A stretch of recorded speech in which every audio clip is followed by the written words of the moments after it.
ఇదేమైనప్పటికీ దేవుడు గత 4 వారాలు మార్చ్ మాసం చివరి వారం నుండి గత వారం వరకు అనేక ప్రయాణాలలో దేవుడు కాచి కాపాడి నిన్నటి దినం కూడా క్షేమకరమైన ప్రయాణం నాకు దయచేసి మీ మధ్యకు రప్పించిన విధానం బట్టి దేవునికి నేను వందనాలు చెల్లిస్తున్నాను. ఇంకా నాకు కొన్నిసార్లు ఎన్ని ప్రయాణాలు అంటే ఈ గత 3 వారాలు 4 వారాలలో నాకు ఇంకా నేను ట్రైన్లో ఉన్నట్లే ఉంది. నాకు ఇంకా అన్ని ప్రయాణాలలో దేవుడు తన కృపను చూపించినాడు. అయోగ్యుడైన నాకు ఈ ఆదివారం ఉదయం మీ మధ్యలో నిలబడి పరిచర్య చేయడానికి ఇచ్చిన కృపను బట్టి, నన్ను నడిపించిన విధానం బట్టి, నిలబెట్టిన విధానం బట్టి దేవునికి ఎంతగానో నేను వందనస్తుడనై ఉన్నాను. వాక్యంలోనికి వెళ్ళకముందు ఒక చిన్న క్విజ్. పోయినసారి నేనేం చెప్పినానని నేను అడగను, కానీ ఈసారి ఇంకొక ప్రశ్న. ఇది కేవలం పురుషులకు మాత్రమే. పాత నిబంధన గ్రంథంలో దానియేలు తర్వాత మీకా వరకు ఉండే పుస్తకాలు ఎవరైనా చెప్పగలరా? దానియేలు తర్వాత మీకా వరకు ఇది పురుషులకు మాత్రమే. అమ్మ, మీరు బైబిల్ చూడొద్దు, మీరు వాక్యము వింటున్నారు కాబట్టి ప్రతి ఆదివారం మీకు ఎంతవరకు తెలుసో బైబిల్ పుస్తకాలు ఫస్ట్ నేను అడిగిన తర్వాత వాక్యంలోనికి వెళ్తాను. దానియేలు తర్వాత అమ్మ ఇది పురుషులకు.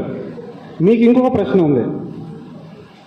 హోషేయ, యోబేలు, ఆమోస్.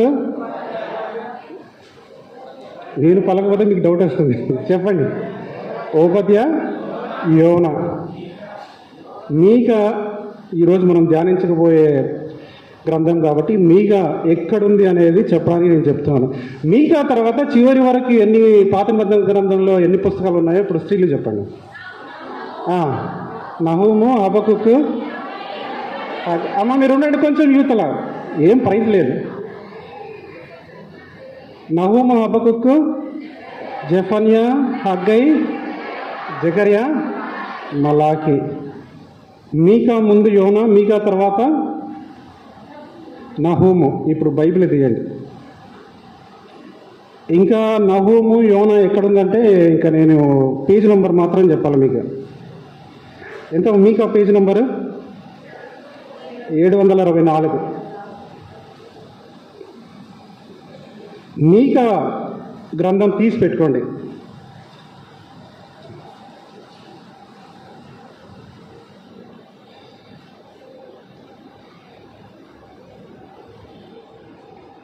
తీస్తారు అందరూ?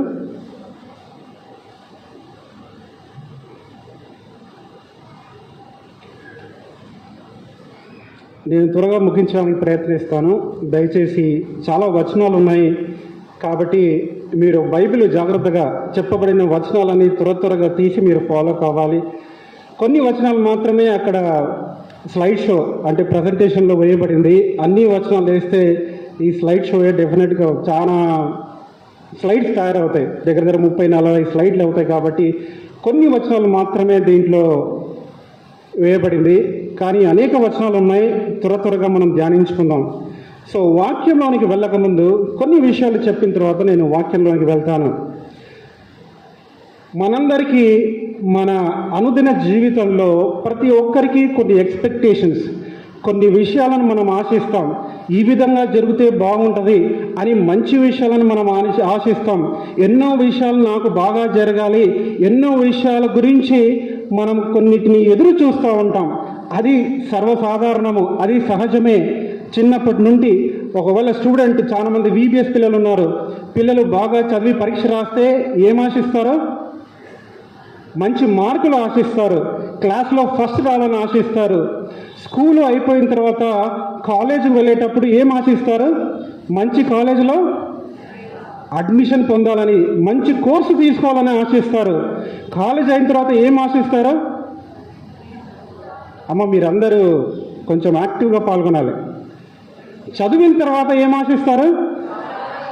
బాగా మంచి జాబ్ రావాలని, అంతేనా? ఇంకేం ఆశిస్తారు? శాలరీ గురించి ఎవరు చెప్పడం లేదు, ఎవరో చెప్తున్నారు ఇప్పుడు. మంచి జీతం కూడా రావాలని ఆశిస్తాం. చదువు అయిన తర్వాత, ఉద్యోగం వచ్చిన తర్వాత, కొంచెం స్థిరపడిన తర్వాత ఏం ఆశిస్తాం? అంతేనా? ఒక మంచి భర్త, మంచి భార్య కావాలని ఆశిస్తాము. తల్లిదండ్రులకు ఏం ఆశ ఉంటుంది? బిడ్డలు చక్కగా స్థిరపడాలి, బిడ్డలు చక్కగా ఎదగాలని ఆశిస్తారు. ఎన్నో విషయాలను మనం ఎదురు చూస్తాం కదా. కానీ ఎప్పుడైనా దేవుని సన్నిధిలో దేవుడు మన నుండి ఏం ఆశిస్తున్నాడు, దేవుడు నా నుండి ఏం కోరుకుంటున్నాడు, దేవుడు నన్ను ఏం అడుగుతున్నాడు అని మనం ఎప్పుడైనా ఆలోచించినామా? ఈరోజు నా అంశం, వాక్యంలోని అంశం అదే. యెహోవా ఏం కోరుకుంటున్నాడు, యెహోవా నా నుండి, మన నుండి ఒక క్రైస్తవునిగా, ఒక విశ్వాసిగా ఏమి ఆశిస్తున్నాడు, ఏమి కోరుకుంటున్నాడు, అది ఈరోజు నా ప్రసంగం యొక్క ముఖ్య అంశము. What does God require of you? What is it that God is expecting? దేవుడు ఏమి ఆశిస్తున్నాడు, ఏమి కోరుకుంటున్నాడు, ఏమి అడుగుతున్నాడు? మన ప్రార్థనలు కూడా ఏ విధంగా ఉంటాయంటే, దేవా నన్ను కాపాడు, నా అవసరతను తీర్చు, నాకు విడుదలను దయచేయి, తప్పు లేదు.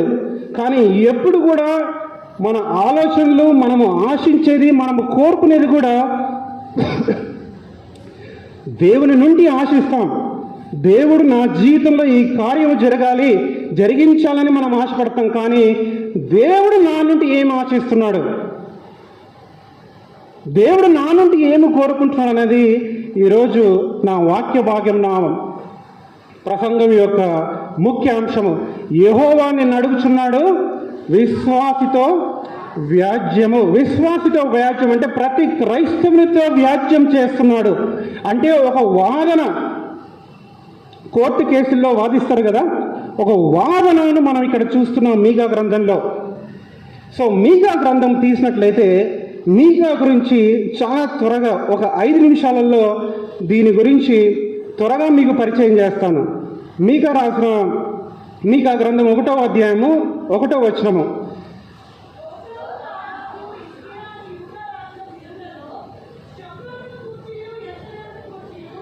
దర్శన రీతిగా మీకాకు, చదవండి అమ్మా. ఇది దర్శన రీతిగా ప్రత్యక్షమైన యెహోవా వాక్కు. దర్శన రీతిగా అంటే ఒక దర్శనం ద్వారా, దర్శన రీతిగా చెప్పబడిన ప్రత్యక్షమైన యెహోవా వాక్కు ఈ మీకా గ్రంథంలో ఈ 7 అధ్యాయాలలో రాయబడింది. దర్శన రీతిగా మీకాకు కలిగిన దర్శనము యెహోవా వాక్కు ఈ దర్శన రీతిగా ఈ 7 అధ్యాయాలలో రాయబడింది. ఈ దర్శన రీతిగా యెహోవా వాక్కు ఏ విధంగా రాయబడిందో 2వ వచనం చదువుదాం.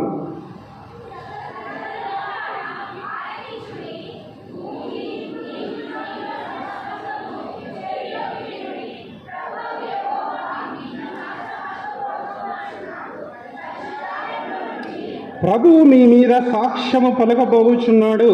మొదటి వచనంలో యెహోవా వాక్కు దర్శన రీతిగా, ఆ వాక్కు ఏ విధంగా మనకు అందించబడిందంటే 2వ వచనంలో ఒక సాక్ష్యము, యెహోవా మీ మీద సాక్ష్యము పలకబోచున్నాడు, ప్రభువు మీ మీద సాక్ష్యము పలకబోచున్నాడు.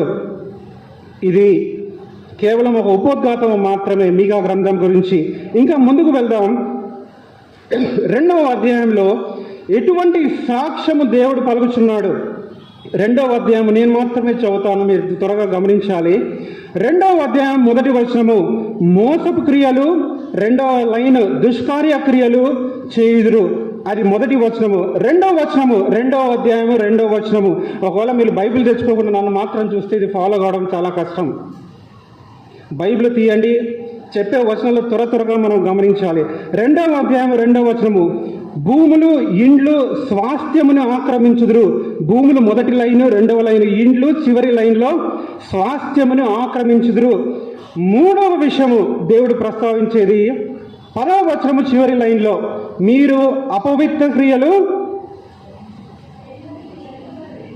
అమ్మ బైబిల్ తీస్తున్నారా లేదా? అపవిత్ర క్రియలు జరిగించితిరి 3వ అంశము.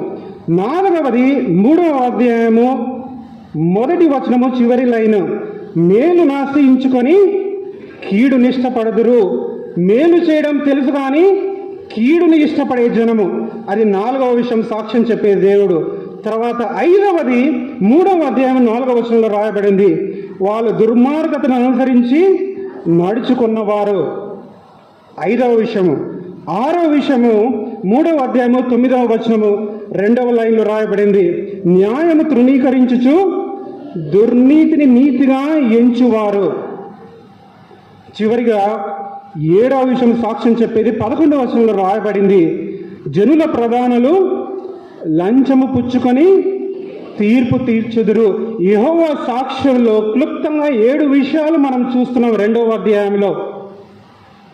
తర్వాత 4వ అధ్యాయంలో మనం ఒక వచనం చూద్దాం. దాంట్లో సియోను పర్వతం గురించి, దేవుని యొక్క ప్రణాళిక గురించి రాయబడినది. 4వ అధ్యాయం 7వ వచనం చివరి భాగము, యెహోవా సియోను కొండయందు ఇప్పటి నుంచి శాశ్వత కాలం వరకు వారికి రాజుగా ఉండును. 5వ అధ్యాయానికి వెళ్దాం. చాలా ప్రాముఖ్యమైన వచనము, క్రిస్మస్ సమయంలో మీరు వినే ఉండింటారు. 5వ అధ్యాయం 2వ వచనము, బెత్లెహేము ఎఫ్రాతా, యూదా వారి కుటుంబంలో నీవు స్వల్పమైన గ్రామమైనను నా కొరకు ఇశ్రాయేలుకి ఏలుబోవాడు నీ నుండి వచ్చును. పురాతన కాలం ముందు మొదలుకొని శాశ్వత కాలమైన ప్రత్యక్షమగుచుండెను. యేసు ప్రభు వారి జననము గురించి అతి ప్రాముఖ్యమైన వచనం ఇది. 5:2 ముందుకు వెళ్దాం. 6వ అధ్యాయం 2వ వచనంలో మనం చూసినట్లయితే, తన జనుల మీద యెహోవాకు వ్యాజ్యము కలదు, ఆయన ఇశ్రాయేలు మీద వ్యాజ్యమాడుచున్నాడు. యెహోవా యొక్క సాక్ష్యము గురించి 1వ అధ్యాయం 2వ వచనంలో చూస్తున్నాం. అదే విషయం ఇక్కడ ప్రస్తావించబడింది 6వ అధ్యాయం 2వ వచనంలో కూడా, యెహోవా యొక్క వ్యాజ్యము.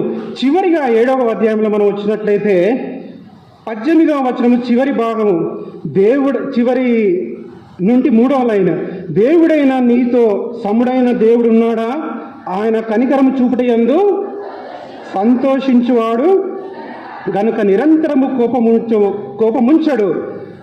18వ వచనం మొదటి భాగము, ఆయన మరలా మన యందు జాలిపడును. ఇది క్లుప్తంగా మీకా గురించిన పరిచయ వాక్యాలు మాత్రమే. ఇది దర్శన రీతిగా మీకాకు దేవుడు అనుగ్రహించిన దేవుని వాక్కు. ఆ వాక్కు ఒక సాక్ష్యం ద్వారా ఎన్ని విషయాలు 2వ అధ్యాయంలో ప్రస్తావింపబడినాయో మనం చూసినాం. మోసం చేసేవాళ్ళు, ఆక్రమించేవాళ్ళు, లంచము తీసుకునే వాళ్ళు, నీతి ఎరిగి కూడా, నీతి న్యాయంలో ఎరిగి కూడా దుర్నీతిని ప్రేమించేవాళ్ళు, దుర్మార్గతను ప్రేమించేవాళ్ళు, అనేక విషయాలు చూసిన తర్వాత 4-5 వచనాలలో యెహోవా సియోను పర్వతం గురించి, దేవుని ప్రణాళిక గురించి, తర్వాత యేసు ప్రభు వారి యొక్క జననం గురించి 5:2లో 6:2లో మళ్ళీ మనం తిరిగి చూసినట్లయితే యెహోవా యొక్క వ్యాజ్యము, తన ప్రజలపైన దేవునికి ఉండే వాదన మనం చూస్తూ ఉన్నాం. చివరిగా 7వ అధ్యాయంలో మనం చూసినట్లయితే దేవుడు దయగల దేవుడు, జాలిపడే దేవుడు అని మనం చూస్తున్నాం. ఈరోజు మనం 6వ అధ్యాయం 2వ వచనం మొదటి వచనం నుండి 8 వచనాలు మాత్రం క్లుప్తంగా మనం ధ్యానించుకున్నాం. ధ్యానించక ముందు ఒకే ఒక్క నిమిషం మనం ప్రార్థన చేసుకున్న తర్వాత నేను నా ముఖ్య ప్రసంగంలోనికి నేను వెళ్తాను. అందరూ తలలు వచ్చినట్లయితే ఒకే ఒక్క నిమిషము త్వరగా మనం ప్రార్థించుకుందాం. అందరూ తలలు ఉంచండి, కొద్దిసేపు మౌనంగా ఉండండి, కొద్దిసేపు మాత్రమే.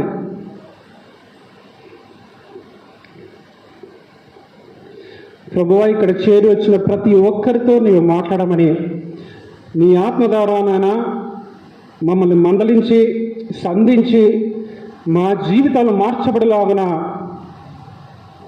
నీ ఆత్మకార్యము జరిగించుకునమని యేసు నామమున ప్రార్థించి వేడుకొంచున్నాను తండ్రి, ఆమేన్. 6వ అధ్యాయంలోకి మనం వచ్చినట్లయితే 2వ వచనం మనం ఇదివరకే మనం చూస్తున్నాం.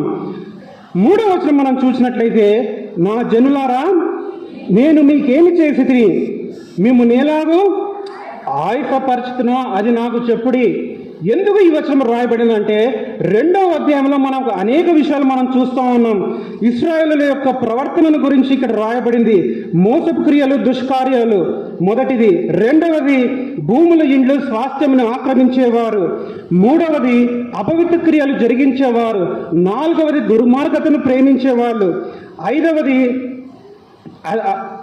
4 కీడును ఇష్టపడేవాళ్ళు. 5 దుర్మార్గతను ప్రేమించేవాళ్ళు. 6 దుర్నీతిని నీతిగా ఎంచుకునేవారు. 7వది లంచము పుచ్చుకునేవారు. ఈ 7 విషయాలను ప్రస్తావించిన తర్వాత యేసు ప్రభు వారు ఇశ్రాయేలులతో వాదించే మాట ఏంటంటే, నేను మీకు ఏమి చేసి తిని, నేను మీకు ఏ విధంగా ఆయాసపరిచితిని. 6:3 ఈ విషయాలను గురించి రాస్తున్నప్పుడు దేవాది దేవునికి ఒక ఆయాసకరంగా, నేను చేసినాను ఇశ్రాయేలు ప్రజలకు, అయినా కూడా వీళ్ళు ఈ విధంగా పాప జీవితంలో వాళ్ళు జీవిస్తున్నారే అని దేవుడు ఆ విషయాలను ప్రస్తావించి 6వ అధ్యాయం 3వ వచనంలో అడిగే ప్రశ్న, నా జనులారా నేను మీకేమి చేసి తిని, మిమ్మల్ని ఎలాగో ఆయాసపరిచితిని. ఇవన్నీ మీరు చేస్తున్నారే, నేను చేసిన దాంట్లో ఏదైనా తక్కువ ఉందా? నేను మీకు ఏదైనా చెయ్యకూడదని నేను ఏమైనా చేసినానా? ఎందుకు ఈ విధంగా ప్రవర్తిస్తున్నారు? ఎందుకు ఇంత పాప జీవితంలో మీరు జీవిస్తున్నారు? నేను చేసిన దాంట్లో ఏదైనా తప్పిదం ఉందా? నేను ఏ విధంగా అయినా మిమ్మల్ని ఆయాసపరిచితినా అని దేవుడు తన వాదనను వినిపిస్తున్నాడు ఇశ్రాయేలు ప్రజలకు. అది 3వ వచనము. 4వ వచనంలోనికి వెళ్దాం. 4వ వచనంలో మనం చూసినట్లయితే, 4 తీసిన వాళ్ళు చదవండి.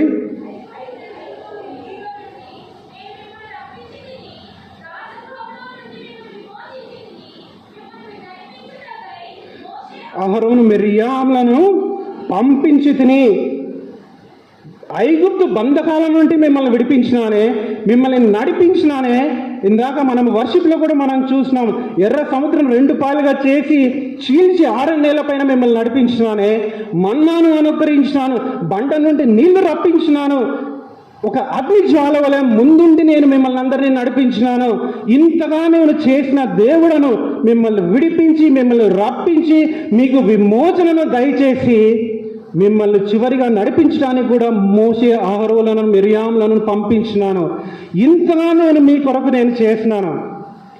ఈ 4వ వచనం తర్వాత కూడా మళ్ళీ 3వ వచనం మీరు వెళ్ళి ఒక్కొక్కరు ఇక్కడ చేరిన మనమందరం కూడా అడగవలసిన ప్రశ్న, నేను మీకు ఏమి చేసి తిని, మిమ్మల్ని ఏ విధంగా ఆయాసపరిచితిని.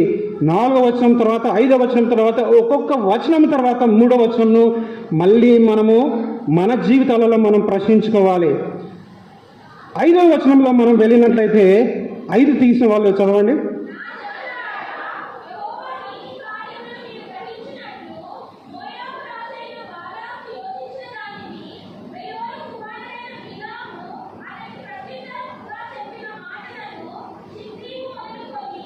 గిల్గాలు వరకు జరిగిన వాటిని మనస్సుకు తెచ్చుకొనడి. చదవబడిన వాక్య భాగం 2 చదివినారు. ఈ రెండింటిని ఉద్దేశించి నేను ఆ వాక్య భాగమును స్క్రిప్చర్ పోర్షన్గా నేను ఈరోజు ఇచ్చిన చదవడానికి. మొదటిగా, నీతి కార్యములు గ్రహించినట్టు మోయాబు రాజైన బాలాకు యోచించిన దానిని బేయేరు కుమారుడైన బీలాము అతనికి ప్రత్యుత్తరముగా చెప్పిన మాటలను జ్ఞాపకము చేసుకొనడి, మనసుకు తెచ్చుకొనడి. మీరు ఎంతమంది చదివేటప్పుడు ఫాలో అయినారో నాకు తెలియదు, కానీ బాలాకు చెప్పినట్లు బిలాము చేశాడా చేయలేదా?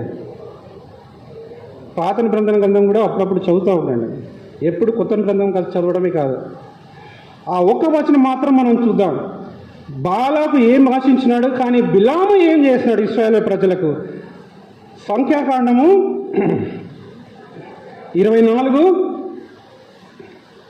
సంఖ్యాకాండము 24:10 చదవండి.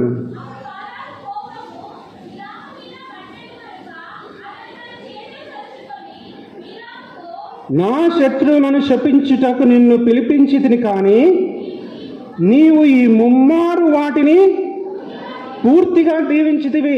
నిన్ను పిలిపించింది ఇశ్రాయేలును శపించడానికి. 3 అంటే ముందు అధ్యాయాలలో మనం చూసినట్లయితే 22, 23 అధ్యాయాలలో చూసినట్లయితే 22లో ఒకసారి ఆశీర్వదిస్తాడు, తర్వాత 23లో కూడా ఇంకొకసారి ఆశీర్వదించి 24లో మనం చూసినట్లయితే 3 నువ్వు ఆశీర్వదించినావే, నిన్ను నేను శపించడానికి.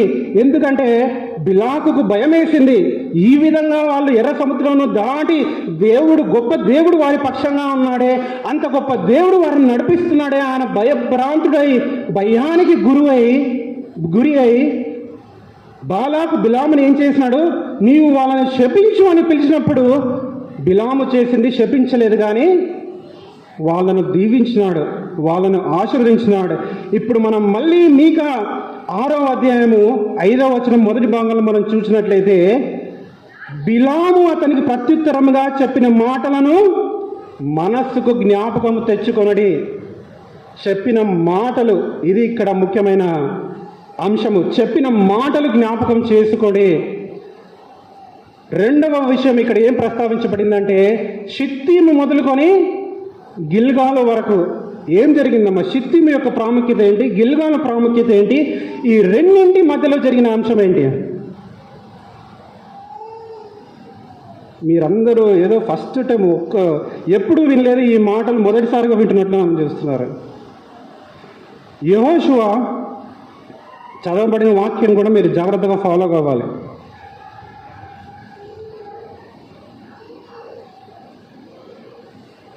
యెహోషువ 2వ అధ్యాయం 1వ వచనము.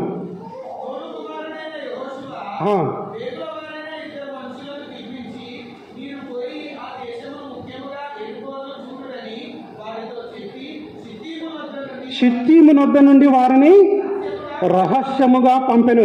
3వ అధ్యాయం 1వ వచనం చదువు బాబు. 3:1.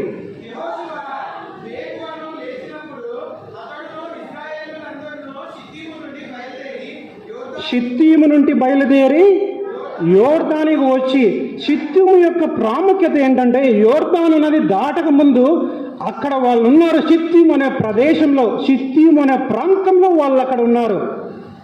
అది యోర్దాను నది దాటక ముందు ఇశ్రాయేలీయులు ఉన్న ప్రాంతము షిత్తీము.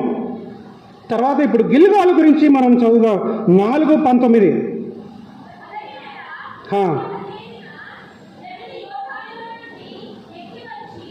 యోర్దాను నుండి ఎక్కి వచ్చి యెరికో తూర్పు ప్రాంతంలో గిల్గాలులో. ఇప్పుడు మీకు అర్థమైంది షిత్తీము నుండి గిల్గాలులో ఏం జరిగింది? అమ్మ చదివిన తర్వాతనే చెప్పండి ఏం జరిగింది. షిత్తీము నుండి గిల్గాల మధ్యలో యోర్దాను నదిని దాటినారు. అద్భుత రీతిగా నిబంధన మందసమును ఎత్తుకొని అక్కడ యాజకులందరూ యోర్దాను నదిలో అడుగు పెట్టిన వెంటనే ఆ నీళ్ళన్నీ వేరుపారి ఆరిన నేల పైన ఇశ్రాయేలును నడిపించిన దేవుడు. అందుకే ఈ వచనంలో మళ్ళీ గుర్తు చేస్తున్నాడు. మీకా ప్రవక్తన దర్శన రీతిగా యెహోవా వాక్కు, యెహోవా సాక్ష్యము ఏం పలుకుతున్నాడంటే, బిలాము ప్రత్యుత్తరం ఇచ్చిన మాటలను మీరు జ్ఞాపకం చేసుకోండి. షిత్తీము మొదలుకొని గిల్గాలు వరకు జరిగిన వాటిని మనసునకు తెచ్చుకొనడి. ఇప్పుడు మన జీవితాలలో ఈ వాక్యం ఆధారంగా మనల్ని మనం పరీక్షించుకుందాం. ఎన్నో వాక్యములు, ఎన్నో సందేశాలు మనం వింటున్నాం. ఎన్నో ఆదివారాల దేవుని సన్నిధికి వస్తున్నాము. దేవుడు చెప్పిన మాటలను ఒకసారి జ్ఞాపకం చేసుకోండి. దేవుడు నిన్ను ప్రోత్సహించిన విధానము, దేవుడు అనేక వాగ్దానాల ద్వారా నిన్ను బలపరిచిన విధానము, దేవుడు ఎన్నో సందేశాల ద్వారా నిన్ను మందలించి, నిన్ను సంధించి, నిన్ను నడిపించిన విధానం, ఒక్కసారి దేవుడు నీతో మాట్లాడిన విధానం బట్టి ఆయన మాటలను ఒక్కసారి మనసుకు తెచ్చుకోండి. ఎన్నో సంఘటనల ద్వారా దేవుడు మనకందరికీ ఒక యోర్దానును దాటించిన అనుభవం మన జీవితంలో దేవుడు మనకు అనుగ్రహిస్తున్నాడు. జరిగిన వాటిని, షిత్తీము నుండి గిల్గాలు వరకు జరిగిన వాటిని, అంటే యోర్దానును దాటించిన అనుభవము మన అందరి జీవితాలలో దేవుడు మనకు ఎన్నో సందర్భాలలో మనకు దానిని అనుగ్రహిస్తుంటాడు. యోర్దాను నది ద్వారా మనల్ని నడిపించి ఆరిన నేలపైన దాటించిన అనుభవము మన అందరి జీవితాలలో ఏదో ఒక అంశం ఉంటుంది, ఏదో ఒక సందర్భం ఉంటుంది. ఇక్కడ కూర్చున్న వాళ్ళందరూ కూడా ఎవరు కూడా చెప్పలేరు, దేవుడు నాతో మాట్లాడలేదు, దేవుడు నన్ను సంధించలేదు, దేవుడు నాకు యోర్దానును దాటించిన అనుభవం నా జీవితంలో లేదు అని ఎవరు కూడా చెప్పలేరు. ఒకవేళ సాక్ష్యం ఇవ్వండి అని ఎవరైనా చెప్తే ఏం చెప్తారు? దేవుడు నన్ను నడిపించినాడు, కానీ ఈ పరిస్థితులలో ఈ వాక్యం ద్వారా దేవుడు నన్ను ఎంతో బలపరిచినాడు మీరు చెప్తారు. అవునా? ఎన్నో వాగ్దానాల ద్వారా దేవుడు మనల్ని బలపరిచి నడిపించే దేవుడు. యోర్దాను దాటిన అనుభవం, కష్టమైన పరిస్థితులలో, క్లిష్ట సమయాలలో దేవుడు మనల్ని నడిపిస్తున్నాడంటే అది యోర్దాను దాటిన అనుభవం మనకందరికీ దేవుడు మనకు దయచేస్తున్నాడు. ఇంతగా నేను చేస్తున్నానే, ఇంతగా మిమ్మల్ని నడిపిస్తున్నానే, చెప్పించడానికి వచ్చిన బాలాకు రాజు మిమ్మల్ని ఆస్వాదించేటట్టు నేను బిలాముతో నేను మాట్లాడినానే, యోర్దాను దాటిన అనుభవం మీకు దయచేసినానే అయినా కూడా మీరు ఈ విధంగా ఎందుకు మీరు ప్రవర్తిస్తున్నారు, ఇంత పాప జీవితంలో మీరు ఎందుకు జీవిస్తున్నారని ప్రస్తావిస్తూ మనము తిరిగి వెళ్ళవలసిన అంశము 3వ వచనము. 3వ వచనంలో ఏం రాయబడింది? నేను మీకు ఏమి చేసేతిని, ఏ విధంగా మిమ్మలను ఆయాసపరిచితిని. అదే ప్రశ్న ఇక్కడ కూర్చున్న మనమందరం కూడా మనం ప్రశ్నించుకోవాలి. ఇన్ని వాక్యాలు మనం వింటున్నాము, బైబిల్ పట్టుకునే ఒక ఆధిక్యత దేవుడు మనకు అనుగ్రహించాడు. ఎందుకంటే భారతదేశంలో ఈరోజు అనేక ప్రాంతాలలో ఒక ఆరాధన జరిగే పరిస్థితి సరిగా లేదు. ఉత్తర భారతదేశంలో మనం చూసినట్లయితే జరిగే సంఘటనలు, భయంకరమైన సంఘటనలు జరుగుతున్నాయి. వాక్యంను కూడా చేతిలో పట్టుకొని ధైర్యంగా మనం సంఘానికి వెళ్ళలేని పరిస్థితి. ఇటువంటి పరిస్థితులలో దేవుడు బైబిల్ పట్టుకొని వాక్యం వినే ఒక ఆధిక్యతను మనకు అందరికీ అనుగ్రహించినాడు. దేవుడు ఎన్నో విధాలుగా మాతో మాట్లాడుతున్నాడు, ఎన్నో విధాలుగా నాతో మాట్లాడినాను. యోర్దానును దాటించిన అనుభవం మనకందరికీ దయచేసినాడు. కానీ ఈరోజు ఇశ్రాయేలును అడిగిన ప్రశ్న ఇక్కడ మనందరినీ దేవుడు అడుగుతున్నాడు. నాతో పాటు నన్ను కూడా దేవుడు అడుగుతున్నాడు. నేను మీకు ఏమి చేసి తిని, మిమ్మల్ని ఏ విధంగా ఆయాసపరిచితిని. ఈ ప్రశ్నకు మీ దగ్గర ఏదైనా సమాధానం ఉందా? దేవా, నా జీవితంలో నాకు ఇది కొరత ఉంది, ఈ నా జీవితంలో నాకు ఇది నన్ను తక్కువ చేసినావు, నా జీవితంలో నన్ను నడిపించలేదు, నా జీవితంలో నీ వాక్యం ద్వారా నన్ను బలపరచలేదు అని ఏ ఒక్కరు కూడా చెప్పలేరు. అయినా మన జీవితాన్ని మనం పరీక్షించుకొని, ఒకవేళ 2వ అధ్యాయంలో మీరు రాయబడినట్లు మీరు ఏది కూడా ఆక్రమించకపోయి ఉండొచ్చు, దుర్నీతిని ప్రేమించకపోయి ఉండొచ్చు, కానీ నీ వ్యక్తిగత జీవితంలో ఎటువంటి జీవితంలో నేను జీవిస్తున్నానని ఇక్కడ కూర్చున్న ఒక్కొక్కరికి మీకు మాత్రమే తెలుసు. ఆదివారం నుండి శనివారం వరకు ఎటువంటి జీవితం నేను జీవిస్తున్నాను అని మీకు మాత్రమే తెలుసు. మీ అందరూ ప్రశ్నించుకోవాల్సింది, మీరందరూ ఆలోచించుకోవాల్సిన విషయము ఈ 3వ వచనంలో ప్రస్తావింపబడిన ప్రశ్నకు సమాధానం. నేను ఇంతగా మిమ్మల్ని మందలించినానే, ఇంతగా మిమ్మల్ని ప్రోత్సహించినానే, ఇంతగా యోర్దానును దాటించిన అనుభవం మీకు దయచేసినానే, ఇంతగా చేసిన దేవాది దేవుణ్ణి నేను ఏ విధంగా మిమ్మల్ని ఆశపరిచినాను, ఏమి తక్కువ చేసినాను మీకు? నేను చెప్పిన మాటలను ఒకసారి జ్ఞాపకం చేసుకోండి. ఈరోజు మనమందరము అడగవలసిన ప్రశ్న. ముందుకు వెళ్దాం. 5 వరకు ఇది యెహోవా యొక్క వ్యాజ్యం, యెహోవా యొక్క వాదన. ఇప్పుడు 6వ అధ్యాయం నుండి 8వ వచనం వరకు దర్శన రీతిగా మీకా ఏం రాస్తున్నాడంటే ఇశ్రాయేలుల స్పందన. దేవుని యొక్క వాదనకు ఇశ్రాయేలు ఏ విధంగా స్పందిస్తున్నారు, ఇశ్రాయేలుల యొక్క ఆలోచన విధానము, వాళ్ళ యొక్క తలంపులు, వాళ్ళ మనసులో ఉండే మనోభావాల గురించి ఇక్కడ రాయబడింది. 6, 7, 8 వచనాలలో ఈ 3 వచనాలు 3 కానీ అనేక విషయాలు ఉన్నాయి దీంట్లో. 6, 7, 8 గురించి మనము ఒక్కొక్క వచనమే ఒక్కొక్క సందేశంగా మనము ధ్యానించవచ్చు, కానీ సమయం లేదు కాబట్టి నేను క్లుప్తంగా దీని గురించి మనం చెప్పి నేను ముగిస్తాను. 6, 7 వచనాలు. 6వ వచనం చదవండి.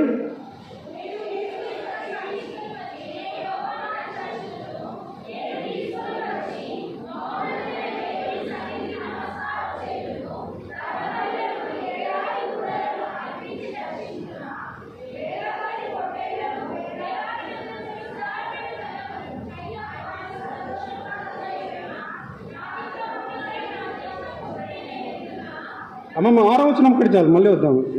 నేను అంత త్వరగా అయిపోగొట్టాను. 6, 7, 8 క్లుప్తంగా ధ్యానించిన తర్వాత నేను ముగిస్తాను. ఈరోజు కొంచెం టైం పట్టవచ్చు, ఓపికతో ఉండండి. 6వ వచనము. ఏమి తీసుకుని వచ్చి నేను యెహోవాను దర్శించును, ఏమి తీసుకుని వచ్చి మహోన్నతుడైన దేవుని సన్నిధిని నమస్కారం చేతును, దహన బలులను, ఏడాది దూడలను అర్పించి దర్శించునా. 3 ప్రశ్నలు ఈ వచనంలో ఉన్నాయి. 6వ అధ్యాయము 6వ వచనంలో ఏమి తీసుకుని వచ్చి నేను యెహోవాను దర్శించును. పాత నిబంధన గ్రంథంలో మనం చూసినట్లయితే యెహోవాను దర్శించడం అనేది అంత సులువైన పని కాదు. అంత సునాయాసమైన పని కాదు. యెహోవాను దర్శించడం అంటే ఒక నిర్దిష్టమైన పద్ధతి, ఒక క్రమ పద్ధతిని అనుసరించిన తర్వాతే మనం యెహోవా సన్నిధికి వెళ్ళగలము. మనము యాక్చువల్గా చాలామంది మీరు ఈరోజు వర్షిప్కి రాలేదు, కానీ ఈ వర్షిప్ టైంలో ఏలియా ఒక మంచి చిత్రపటం చూపించినాడు. దేవుని సన్నిధికి రావాలంటే అతి పరిశుద్ధమైన చోటికి ఎవరు వెళ్ళలేరు. అతి పరిశుద్ధమైన స్థలము, దాని ముందు పరిశుద్ధమైన స్థలము, ఆ తర్వాత బయట ఉండే ప్రదేశం వరకే మనం రాగలము, కానీ అతి పరిశుద్ధమైన స్థలం వరకు మనం వెళ్ళలేము. యెహోవా సన్నిధికి మనము రావడం అనేది కొన్నిసార్లు చాలా సునాయాసంగా తీసుకుంటాం.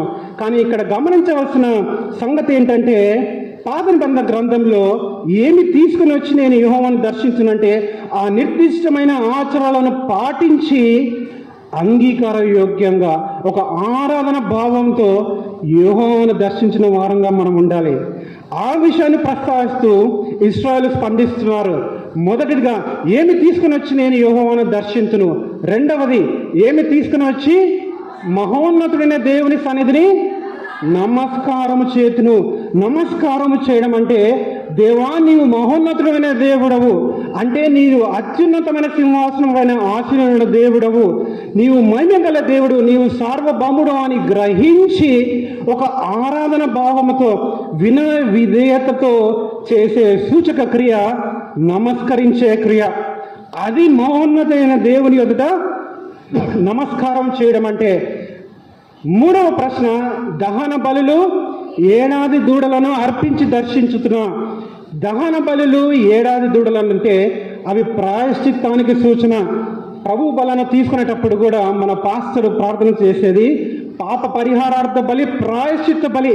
కానీ పాత నిబంధన గ్రంథంలో ఈ రెండు విషయాలు, అంటే ఒక దహన బలిని అర్పించడం, ఏడాది దూడలను అర్పించడం ఒక ప్రాయశ్చిత్తానికి సాదృశ్యం.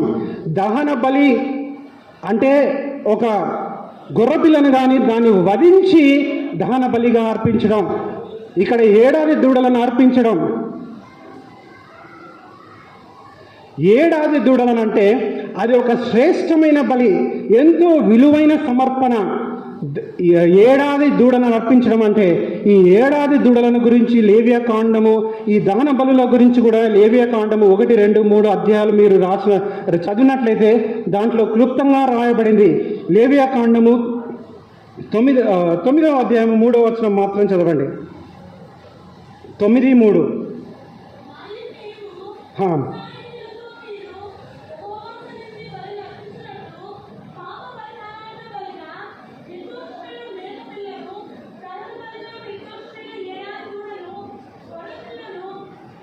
దహన బలిగా ఏడాది వయసు గల దూడలను అని రాయబడింది.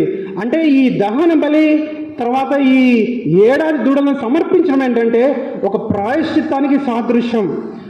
తర్వాతి వచనంలో కూడా రాయబడింది, 7వ వచనంలో కూడా 6, 7 మీకా రాసిన గ్రంథంలో వేల కొలది పొట్టేళ్ళను కూడా రాయబడింది.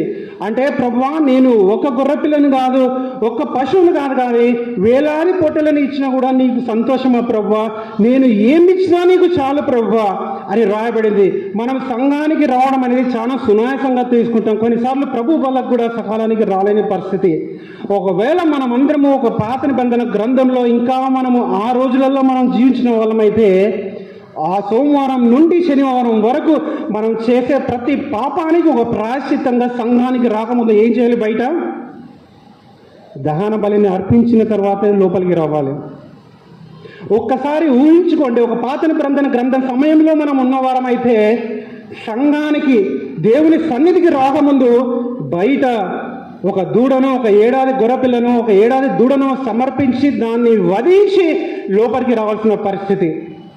ఒకవేళ మీరు ఊహించుకోండి, మన బుధవారపేట సంఘం బయట ఈ విధంగా మనం జరిగినట్లయితే మనం ఎన్ని వధించాలో, ఎన్ని ప్రాయశ్చిత్తంగా ఒక దహన బలిని సమర్పించాలో ఒకసారి మీరే మిమ్మల్ని పరీక్షించుకోండి.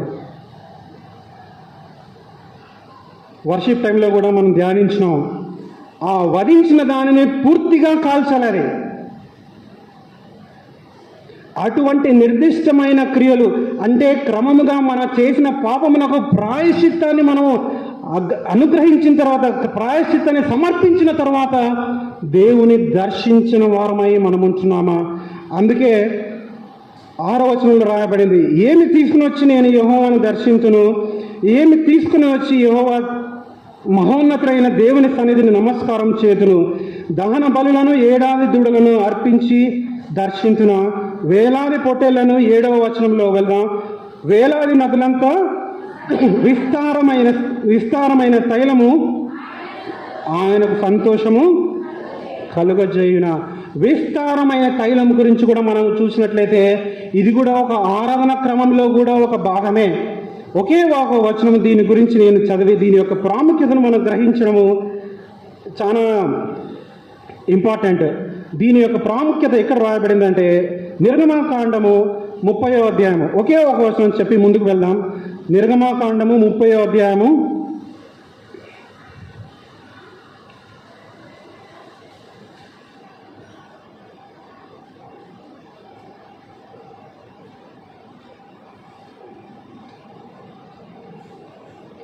నిర్గమకాండం 30, ఒక్క నిమిషం నేను కూడా తీయనండి.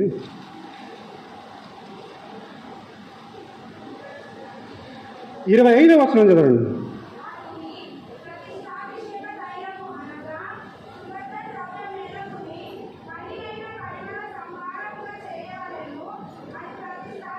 అది ప్రతిష్టాభిషేక తైలమగును. సుగంధ ద్రవ్య మేలకుని పని అంటే ఎవరు కూడా చేయకూడదు. సుగంధ ద్రవ్యాలు ఏ విధంగా కలపాలని ఎవరికైతే ఆ దాంట్లో ప్రావీణ్యత ఉందో, అంటే ఆ స్కిల్ దాని గురించి తెలిసిన వ్యక్తి మాత్రమే దానిని చేయాలి. అది ప్రతిష్టాభిషేక తైలము. ఆ ప్రతిష్టాభిషేక తైలం ఎందుకు రాయబడిందంటే ఈ 31వ వచనంలో కూడా చివరి భాగంలో చూసినట్లయితే ఇది మీ తరతరములకు నాకు ప్రతిష్టాభిషేక తైలమై ఉండవలెను. తర్వాత 29వ వచనము చివరి భాగంలో కూడా వాటిని తగ్గులు ప్రతి వస్తువు ప్రతిష్టమగును. ఇది ప్రతిష్టాభిషేకం యొక్క తైలము ఒక ప్రాముఖ్యత. దీన్ని ప్రస్తావిస్తూ దీన్ని మనసులో పెట్టుకొని 6వ అధ్యాయం 7వ వచనంలో రాయబడింది, వేలాది నదులంతా విస్తారమైన తైలము నీకు ఇచ్చిన సంతోషమా ప్రభువా. అందరము మనకి తెలిసిన పాట, నీవు చేసిన మేళ్లకు నేను ఏమి సమర్పించగలను ప్రభువా. ఎన్నోసార్లు మనం పాడుకుంటాం, కానీ ఆ వచనం యొక్క ప్రాముఖ్యత, ఆ వచనముల వెనుక ఉండే మర్మాన్ని ఎప్పుడన్నా మనం గ్రహించిన వారంగా ఉన్నామా? ప్రభువా, నేను ఏమిచ్చి నిన్ను నీ ఉపకారములకు నేను మేలు చెల్లించుకోగలను? ఏమిచ్చి ప్రభువా నేను నిన్ను సంతోషించగలను? వేలాది నదులంత విస్తారమైన తైలమా, వేలాది దూడలన ఎన్నోసార్లు మనం పాడుకుంటాం, కానీ దీని వెనుక ఉండే మర్మము చాలా లోతైన మర్మం. దాన్ని గ్రహించిన వారమైతే ఈ ఆదివారం తప్పకుండా మన జీవితాలు మార్చబడతాయి. దేవాది దేవుడు చెప్పిన మాటలను మనం జ్ఞాపకం చేసుకోవాలి. యోర్దాను నదిని దాటించిన అనుభవం మన జీవితంలో అనేకంలో ఉంటాయి. వాటిని మనం మనసుకు తెచ్చుకొని, దేవా నేను ఏమిచ్చి నేను సమర్పించగలను ప్రభా, ఏమిచ్చినా నీకు చాలను ప్రభా. ఈ ఒక వచనం మాత్రమే, వేలాది నదులంత విస్తారమైన తైలము, ఆ వచనం మొదలుకొని ఆ వచనం స్టార్ట్ చేసి మనం పాడదాం. ఒకే ఒక వచనం మాత్రం త్వరగా.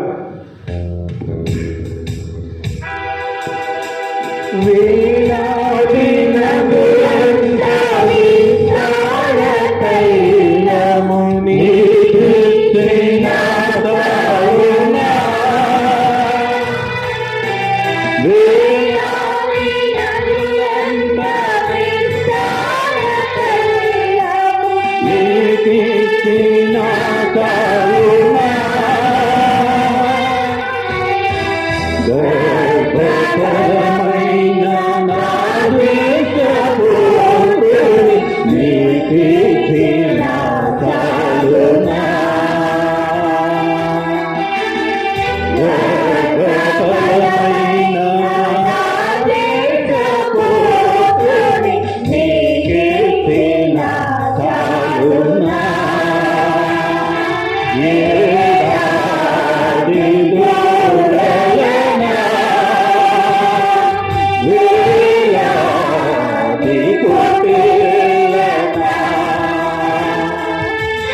వచనం కూడా మనం కొద్దిపాటి వరకు మనం ఈ పాట ద్వారా మనము గమనించవచ్చు. వేలాది 7వ వచనం చదవండి.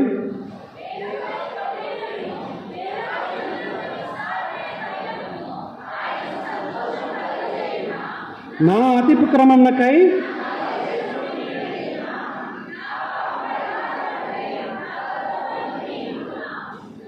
విస్తారమైన తైలం గురించి మనం ధ్యానించుకున్నాం. ముందుకు వెళ్ళినట్లయితే నా అతిక్రమమునకై నా జ్యేష్ఠపుత్రునిచ్చిన, నా పాప పరిహారమునకై నా గర్భఫలమును నేను ఇస్తున్నా, దాని గురించి ఎక్కడ ప్రస్తావింపబడిందంటే ద్వితీయోపదేశకాండము 12వ అధ్యాయం. ఒక్క నిమిషం, అది తీయకముందు ఒక విషయం నేను చెప్పాలి. ఇది ఇశ్రాయేలులో చేసే క్రియ కాదు, ఇశ్రాయేలు నుండి దేవుడు ఆశించే పని కాదు. ఇది మనం పాత నిబంధన గ్రంథంలో ద్వితీయోపదేశకాండంలో ఇంకొక నిమిషం నేను ఆ వచనంలో చెప్తాను. అది అన్యులు చేసే క్రియ. దేవుడు ఇశ్రాయేలు నుండి కూడా ఎప్పుడు కోరుకోలేదు మీరు ఈ విధంగా మీ యొక్క పిల్లలను అర్పించాలి. ఇది ఎందుకంటే దీన్ని గమనించడం చాలా ప్రాముఖ్యం. అన్యులు చేసే క్రియ ఇది, ఇశ్రాయేలు నుండి దేవుడు ఆశించే క్రియ కాదు. ద్వితీయోపదేశకాండం 12వ అధ్యాయం 31వ వచనం తీసిన వాళ్ళు చదవండి.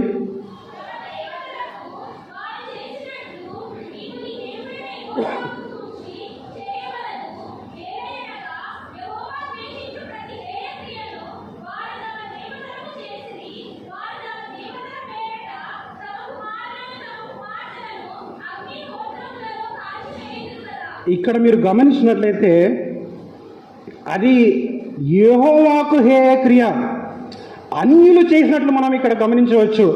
దేవుడు ఎప్పుడు కూడా ఇశ్రాయేలు నుండి ఈ విధంగా మీ సంతానమును సమర్పించుకోండి, మీ జ్యేష్ఠపుత్రిని సమర్పించుకొని ఎప్పుడు కూడా దేవుడు ఆశించలేదు. అంటే ఇశ్రాయేలు వాళ్ళ యొక్క పాపం యొక్క తీవ్రతను గ్రహించి ఇంత ఘోర పాపను నేను చేసినానే ప్రభువా, నేను ఏడాది దూడలను దహన బలులను ఏమి సమర్పించాలి ప్రభువా, వేలాది పొట్టేళ్ళన వేలాది నదులంత విస్తారమైన తైలము సరిపోతుందా ప్రభువా అని వాళ్ళ యొక్క పాపం యొక్క తీవ్రతను గ్రహించి చివరికి ఏ పరిస్థితికి వచ్చినారంటే, ప్రభువా అన్యులు సమర్పించినట్లు మేము కూడా మా జ్యేష్ఠపుత్రిని మా సంతానాన్ని సమర్పించాలా, నా గర్భఫలమును నేను సమర్పించాలా, నా శరీరంలో ఒక భాగమును నేను సమర్పించినా నీకు చాలు నా ప్రభువా. ఆ యొక్క గ్రహింపు ఇశ్రాయేలుకు వచ్చినప్పుడు ఈ విధంగా స్పందించినట్లు మనం చూస్తున్నాం ఇక్కడ. అటువంటి ఘోరమైన పాపము, అటువంటి తీవ్రమైన పాపము వారు చేశారని గ్రహించి ఈ విధంగా స్పందించినట్టు మీకా గ్రంథంలో రాయబడింది. యెషయా 1వ అధ్యాయము 11వ వచనము. యెషయా గ్రంథము 1:10 1:11 సారీ.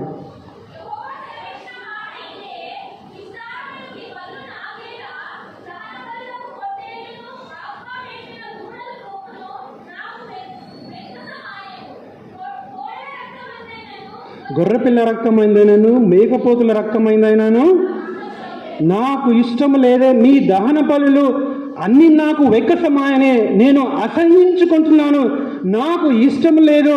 మీరు వేలాది నదులంతా తైలము తెచ్చిన, వేలాది పొట్టేళ్లను తెచ్చిన, దహన బలులను సమర్పించిన, ఇవన్నీ కూడా నాకు ఇష్టం లేనివే, ఇవన్నీ కూడా నేను అసహించుకునేదే, ఇవన్నీ కూడా నేను వెక్కసంగా నేను వాటిని చూస్తున్నాను.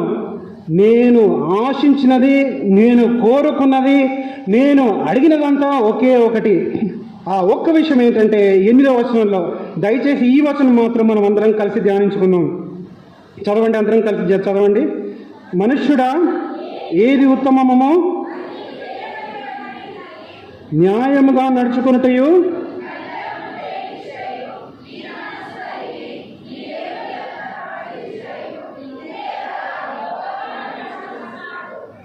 ఇది నా సందేశం యొక్క కంక్లూజన్. యెహోవా నిన్ను అడిగేది ఏమది? యెహోవా నిన్ను అడిగేది 3 విషయాలు.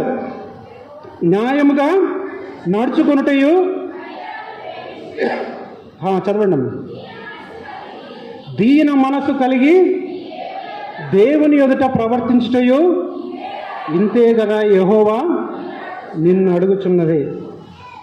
ఈ ఆదివారం ఇక్కడ చేరిన ప్రతి ఒక్కరిని కూడా దేవుడు అడిగేది ఇది ఒక్కటే. నేను యథార్థంగా నేను చెప్తున్నాను, ఈరోజు నేను ఈ వాక్యమును నేను చెప్పాలని నేను కరెక్ట్ ఈరోజు నేను చెప్పే వాక్యము ఈ కోతకాల పండగ ముందు ఆదివారం వస్తే నేను ఎప్పుడూ అనుకోలేదు. ఎందుకంటే నేను అన్నతో మాట్లాడేటప్పుడు ఈ ఆదివారం రావాలన్నా, పోయిన ఆదివారం నేను రావాలని ఎంతగానో నేను ప్రార్థించినప్పుడు దేవుడు నాకు ఈ చివరి ఆదివారం రావడానికి దేవుడు నాకు నడిపింపును అనుగ్రహించినాడు. అందుకే ఈ చివరి ఆదివారం వచ్చినాను. కానీ ఈరోజు నేను వాక్యం సిద్ధపడేటప్పుడు నిన్న రాత్రి, ఈరోజు ఉదయం, నేను ఎప్పుడు కూడా ఈ వాక్యం సరిగ్గా ఈ కోతకాల పండుగ ముందు ఆదివారం నేను చెప్తానని నేను ఎప్పుడు అనుకోలేదు. వచ్చే ఆదివారం కోతకాల పండుగ మీరందరూ మీ కానుకలు, మీ సమర్పణలు తీసుకుని వస్తారు. మీరు ఎంత ఇస్తారో అది మీ వ్యక్తిగత నిర్ణయం. కానీ మీరు ఇక్కడ గ్రహించవలసిన విషయం ఏంటంటే, మీ అర్పణలు, మీ కానుకల కంటే అతి ప్రాముఖ్యమైనది ఏంటది? ఒక సమర్పణ జీవితము, ఒక రూపాంతరము చెందిన జీవితము, విరిగి నలిగిన హృదయాన్ని దేవునికి సమర్పించుకునే విధంగా మిమ్మల్ని మీరు ఈ ఆదివారం మీద సమర్పించుకున్న తర్వాత వచ్చే ఆదివారం ఏ కానుకలైతే దేవుని యొద్ద మీరు తీసుకుని వస్తారో అది ఒక అర్థవంతంగా ఉంటాయి. లేదు, నేను నా ఇష్టానుసారంగా నేను జీవిస్తాను, కానీ వచ్చే ఆదివారం కోతకాల పండుగ కాబట్టి నా కృతజ్ఞత అర్పణలు నేను సమర్పించుకుంటానని మీరు ఎంత ఇచ్చినా కూడా దేవునికి అది సంతోషకరంగా ఉంటుందో అయిష్టంగా ఉంటుందో ఈ వాక్యం విన్న మీరందరూ మీరే నిర్ణయించుకోవాలి.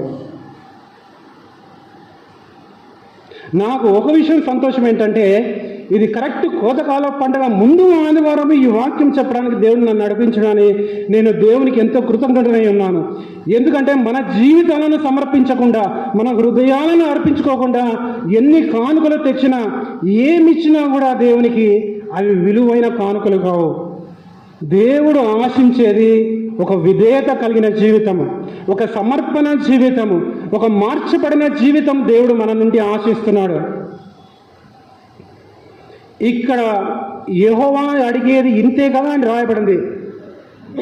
ఈ 3 విషయాలు రాయబడింది: న్యాయంగా నడుచుకున్నటయు, కనికరం ప్రేమించుటయు, దీన మనసు కలిగి దేవుని ఎదుట ప్రవర్తించుటయు. ద్వితీయోపదేశకాండంలో కూడా ఇంకొక వచనం ఉంది, దేవుడు నీ నుంచి నా నుంచి ఏం అడుగుతున్నాను అనేది. ద్వితీయోపదేశకాండం 10వ అధ్యాయము 12, 13 వచనాలు చదవండి.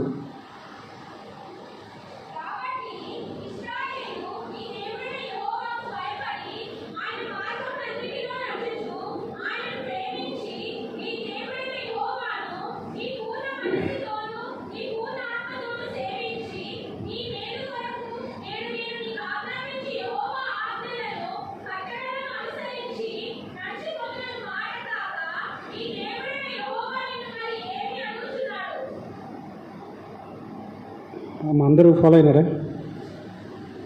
ఏమి అడుగుతున్నాడు దేవుడు? మనస్ఫూర్తిగా హృదయపూర్వకంగా ప్రేమించి ఆయన ఆజ్ఞలను గైకొని ఆయనను అనుసరించడమే కదా దేవుడు అడిగేది. ఈ 2 వచనాలు మీరు జ్ఞాపకం పెట్టుకోవాలి. ద్వితీయోపదేశకాండం 10వ అధ్యాయము 12, 13 వచనాలు, ఈ మీకాలో 6వ అధ్యాయం 8వ వచనాలు. ఈ 2 విషయాలే కదా దేవుడు మిమ్మల్ని అడిగేది. హృదయపూర్వకంగా ఆయనను ప్రేమించి న్యాయముగా నడుచుకోవడము, కనికరంను ప్రేమించడము, తగ్గించుకొని దీన మనస్సు కలిగి దేవుని ఎదుట ప్రవర్తించడం. ఈ 2 వచనాలు మీరు గుర్తుపెట్టుకోవాలి. వచ్చే ఆదివారం మీ కానుకలు తీసుకుని రాకముందు మీరు ఇంత తీసుకొని రండి, అంత తీసుకొని రండి నేను ఎప్పుడు చెప్పను. కానీ మీ కానుకలు ఎంత అయినప్పటికీ, ఎంత కొద్దిగా అయినప్పటికీ, ఎంత ఎక్కువగా మీరు తీసుకొని వచ్చినప్పటికీ, మీరు ఈరోజు ఈ ఆరాధన ముగించే ముందు మీ హృదయాలను మీరు సమర్పించుకొని, మీ జీవితాలను, దేవా విరిగి నలిగిన నా హృదయాన్ని నేను సమర్పించుకుంటున్నాను అని ఈ ఆదివారం మిమ్మల్ని సమర్పించిన తర్వాత వచ్చే ఆదివారము ఎటువంటి సమర్పణ మీరు తీసుకుని వస్తారో, ఏ కానుకలు అర్పిస్తారో అది దేవునికి అత్యంత విలువైన కానుకలుగా ఉంటాయి. కానీ ఈరోజు వచ్చిన వాళ్ళు వచ్చిన విధంగానే వెళ్ళి వచ్చే ఆదివారం మాత్రము ఎటువంటి కానుక ఇచ్చినా కూడా అది దేవునికి ఒక పరిమళ సువాసనగా ఉండదు. మన బాప్టిస్ట్ చర్చిలలో కొన్ని సంఘాలలో ఒక పద్ధతి ఉంటుంది.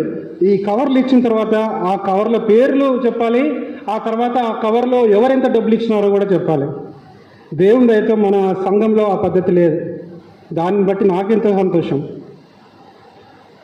దేవుడు రహస్యంగా ఇచ్చే కానుకను దేవుడు చూస్తున్నాడు. అది దేవునికి మాత్రం తెలిస్తే చాలు.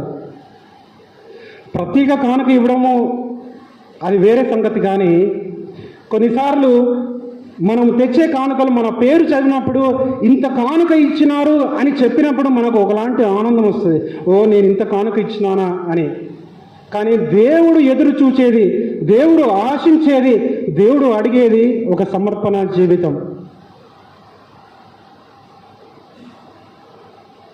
ఇప్పుడు లేదు, కానీ ఇంతకుముందు మన సంఘంలో ఫ్యాన్ల పైన, బెంచీల పైన ఏముంటాయి? ఇప్పుడు కూడా చాలా సంఘాలలో ఉంటాయి, చాలా సంఘాలలో ఉంటాయి. ఆ పేరు ఉండాలి, ఆ ఫ్యాన్ పైన, బెంచ్ వెనకాల ఆ పేరు ఉండాలి. ఇది మేము, మా కుటుంబము, అడ్రస్ తప్పనిచ్చే పేరంతా ఉంటుంది. అంటే అంతగా మనము విలువ ఇస్తాం మన పేరుకు, మన ఘనతకు. నా పేరు ఉండాలి, మేము మా కుటుంబం తరపున మేము ఇది ఇచ్చినాము. దేవుడు దాన్ని చూస్తాడు, తప్పక ఆశీర్వదిస్తాడు. కానీ అన్నిటికంటే ముఖ్యంగా దేవుడు ఆశించేది హృదయపూర్వక సమర్పణ, విరిగి నలిగిన హృదయం, న్యాయముగా నడుచుకొనుట, కనికరమును ప్రేమించుట, దీన మనస్సు కలిగి దేవుని ఎదుట ప్రవర్తించుట. ఇది కష్టమైన పని. ఇది ఎవరు పలకటం లేదు. పలకకపోతే కష్టమని అర్థం అంట. కష్టమైన పని, సులభమైన పని. ఈ వచనంలో మీరు చూసినట్లయితే ఏమని రాయబడింది? ఇంతే కదా, ఈ మాత్రం కూడా మీరు చేయలేరా? ఇంతే కదా దేవుడు నిన్ను అడిగేది, ఈ మాత్రము, ఇంతే. ద్వితీయోపదేశకాండం 10వ అధ్యాయం ఇదివరకు మనం చదివింది కూడా అదే అర్థంతో రాయబడింది. ఈ మాత్రమే కదా దేవుడు నిన్ను నుంచి ఆశించేది, ఇంతే కదా దేవుడు కోరుకునేది, ఇంతే కదా దేవుడు నిన్ను అడిగేది. మానవ రీతిగా మనం ఆలోచిస్తే కొంచెం కష్టమే, ఎందుకంటే మన స్వశక్తి పైన మనం ఆధారపడితే కష్టమే. కానీ పరిశుద్ధాత్మ శక్తికి మనం లోబడి అనుదినము దేవుని సన్నిధిలో ప్రార్థించి వాక్యంని చదివి సహవాసంలో బలంగా మనం ఎదిగిన వారంగా ఉంటే ఇది తప్పకుండా సాధ్యమే. ఈ ఉదయం దేవుడు కోరుకునేది ఒకటే, ప్రభువా, నేను మరణ పాత్రుడును ప్రభువా, కానీ నేను పొందవలసిన మరణాన్ని నీవు పొందినావు ప్రభువా. కాబట్టి నా రక్షణ పాత్రను తీసుకుని వచ్చి నేను నిన్ను వెంబడిస్తాను ప్రభువా. మార్కు వీధి వాళ్ళు కూడా మంచి పాట పాడినారు ఈరోజు. నీవు చేసిన ఉపకారములకు నేనేమి చెల్లింతును అనే పాటలో ఈ విరిగి నలిగిన హృదయము, ఆ ఒక్క వచనాన్ని పాడిన తర్వాత ప్రార్థన చేసే వాళ్ళ ముందుకు రండి. ఈరోజు మీరు వెళ్ళకముందు, ప్రభువా, నీవు నా జీవితంలో ఎన్నో మేలు నా చేసినావు, ఎన్నో విధాలుగా నీ వాక్యం ద్వారా నన్ను మందలించినావు, నన్ను ప్రోత్సహించినావు, యోర్దాను దాటిన అనుభవాలు ఎన్నో నాకు కలుగజేసినావు, ఆరిన నేల పైన నన్ను నడిపించినావు. నేను ఈ పరిస్థితిని ఎదుర్కోలేనే, ఈ పరిస్థితిని నేను అధిగమించలేనే అనే పరిస్థితులలో కూడా, అనే సందర్భాలలో కూడా నన్ను లేవనెత్తి నడిపించినావు ప్రభువా అని నిజంగా మీరు గ్రహించిన వాళ్ళైతే, దేవుడు చెప్పిన మాటలు, జరిగిన వాటిని మనసుకు తెచ్చుకున్న వారైతే ఈరోజు మీ విరిగిన నలిగిన బలియాగంగా మీరు హృదయాలను సమర్పించుకుంటారు. నా జీవితంలో అయితే నాకు యోర్దాన్ను దాటించిన అనుభవాలు ఎన్నో ఉన్నాయి. నాకు ఈరోజు 6వ అధ్యాయం 8వ వచనం కూడా నేను చాలా క్లుప్తంగా ధ్యానిద్దాం అనుకున్నాను. న్యాయముగా జీవించుట, కనికరమును ప్రేమించుట, దీన మనసు కలిగి దేవుని ఎదుట ప్రవర్తించుట. కానీ నేను అది కూడా చెప్పినానంటే ఇంకొక చాలా టైం పడుతుంది. VBS థీమ్ ఏంటి? I love my country. దేశంలో జరుగుతున్న పరిస్థితులను చూస్తే న్యాయముగా ప్రవర్తించడం ఎంతో ప్రాముఖ్యం. చిన్నపిల్లలకు VBS టీచర్లు ఒకవేళ మీ పుస్తకాలలో ఒకవేళ ఉంటే న్యాయంగా ఎలా ప్రవర్తించాలి, నా దేశంలో నేను న్యాయంగా ఎలా జీవించాలనేది ఒకవేళ మీ సిలబస్లో కవర్ అయితే మీరు దయచేసి దాని గురించి చిన్నపిల్లలకు చెప్పండి. దేవుని చిత్తమైతే నేను ఈసారి వచ్చినప్పుడు 6వ అధ్యాయం 8వ వచనం గురించి చాలా లోతైన విషయాలు ఆ వచనంలో ఉన్నాయి. ఆ వచనం గురించి నేను ధ్యానిస్తాను. న్యాయంగా ప్రవర్తించడం, కనికరమును ప్రేమించడం, దీన మనస్సు కలిగి దేవుని ఎదుట ప్రవర్తించడం. ఈ 3 విషయాల గురించి దేవుని చిత్తమైతే ఈసారి నేను వచ్చినప్పుడు ఈ ఒక్క వచనం గురించి అనేక విషయాలు, లోతైన విషయాలు మనం గ్రహించాలి. ఎన్నో విషయాలను మనం తెలుసుకోవాలి. ఎందుకంటే మనం క్రైస్తవులుగా ఈ లోకంలో ఉంటున్నామే, కానీ న్యాయంగా నేను జీవించడం అనేది ఈ ప్రస్తుత పరిస్థితులలో చాలా ప్రాముఖ్యం. అంటే ఇది ముందు తక్కువ ఇప్పుడు ఎక్కువ నేను చెప్పడం లేదు, కానీ ఇప్పుడు ఉండే పరిస్థితులలో నేను న్యాయంగా నేను జీవించాలి. ఒక కమ్యూనిటీగా, ఒక బాడీ ఆఫ్ క్రైస్ట్గా, అంటే ఒక సంఘంగా, ఒక క్రైస్తవ గుంపుగా మనం న్యాయంగా జీవించడం అనేది చాలా ప్రాముఖ్యం. ఈ రోజులలో భయంకరమైన రోజులలో ఉంటున్నాం. అదే సమయంలో మనం పోరాడాలి, మనం ఒక చైతన్యవంతులమై రోడ్డు పైన కూర్చోవాలి అని చెప్పడం లేదు, కానీ కనికరము ప్రేమించాలి. అదే సమయంలో దీన మనస్సు కలిగి ప్రవర్తించాలి. 6వ అధ్యాయం 8వ వచనం గురించి దేవుని చిత్తమైతే ఈసారి వచ్చినప్పుడు నేను ధ్యానిస్తాను, కానీ ఇంతటితో నేను ముగిస్తాను. ఇది ఈ మీకా గ్రంథంలో 6వ అధ్యాయం 2 నుండి 8 వచనాలలో ఒక మొదటి భాగంగా మీరు ఈ సందేశాన్ని మీరు అంగీకరించండి.